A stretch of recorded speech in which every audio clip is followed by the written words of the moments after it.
Zabbuli ey'ekikumi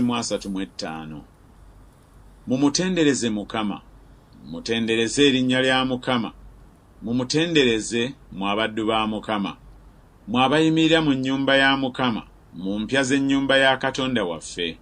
Mumutendereze Mukama kubanga mulungi, muyimbe okutendereza erinnya lye kubanga lya ssanyu.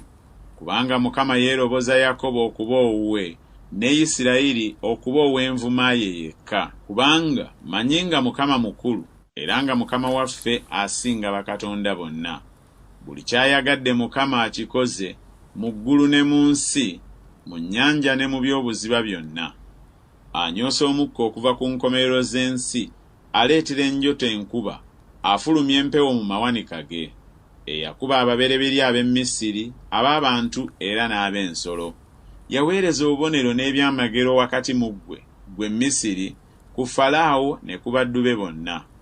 Eyakuba amawanga amangi n'atta bakabaka ab'amaanyi, Sikoni kabaka w'Abamooli, ne Ogi kabaka w'e Basani, n'amatwale gonna aga Kanani.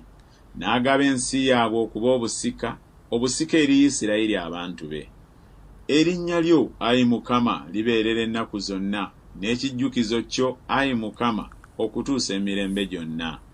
Kubanga Mukama alisalira omusango abantu be, era alyejjusa mu bigambo eby'abaddu be. Ebifaananyi eby'amawanga ye ffeeza, ye zaabu, omulimu ogw'emikono gy'abantu.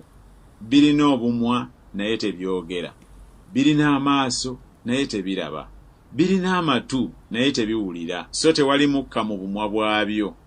Ababikola balibifaanana, weewaawo buli abyesiga.